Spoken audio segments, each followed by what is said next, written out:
Good day everybody, it's Jerry from BSK Garage. In today's video, as you can hear, my carrier furnace in my house, the Inducer fan is starting to make noise. I'm suspecting the bearings in the motor have failed. We're going to change it and inspect it and see what exactly went wrong. So I ordered all my parts, new motor, isolator mounts, new clip for the one fan, and most important, the gasket. And every furnace has a switch, so I followed mine up and mine's mounted on the ceiling. And that just turns off the power. Now I'm just going to remove the front cover.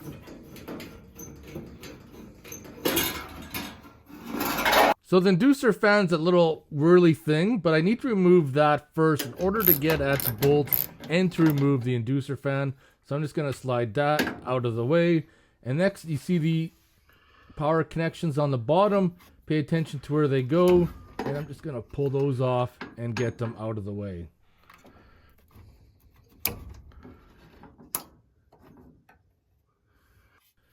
So the 3 bolts, one has the ground wire, one is behind the isolator, and the other one is behind the isolator as well. You need to remove those 3 bolts in order to get the Inducer fan out. However, there's a closer look as the one with the ground. That's very important that you put it back.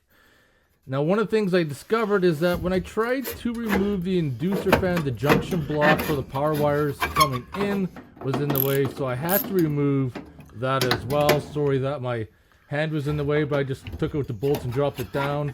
Now to get the Inducer fan out is kind of like a little bit of twisting action, and it'll eventually just pop out as such.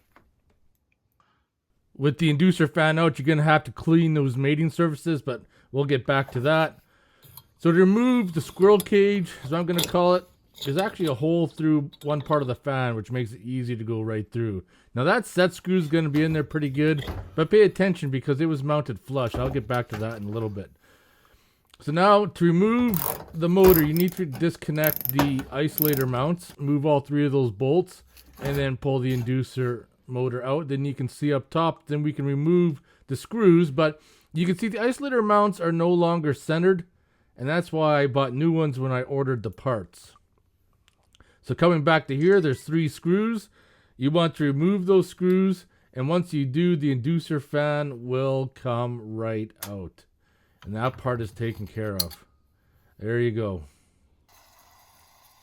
And you can see those bearings are pretty dry because it just spins. Now, I use a pick to get that little washer out, but I just bought a new one to play it safe in case I damaged it. So once you do that, you just pull the wheel out. There's the new Inducer fan motor. And as you can see, hardly spins. Where the old one.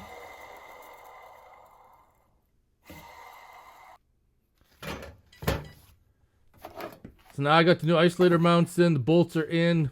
Gonna put the squirrel cage back on. This is where I come back to. You want to have it flush with the top, because if you drop that squirrel cage right down to the bottom of the shaft, it's going to be rubbing on the housing. So that's why you keep it flush. And then that wheel just pops on. Then slide on that locking ring. You don't have to worry about that plastic one because it just bottoms out. And there's the new gasket that I'm going to install. Like I said before, you want to make sure your mating surfaces are clean.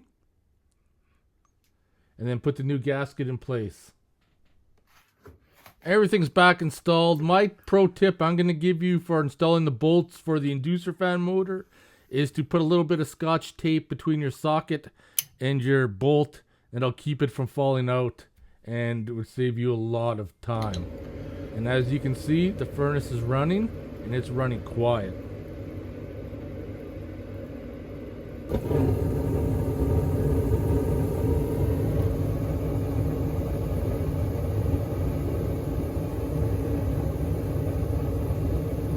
And that's how I fixed my furnace. I hope you guys enjoyed the video. If you have any questions or comments, post them below.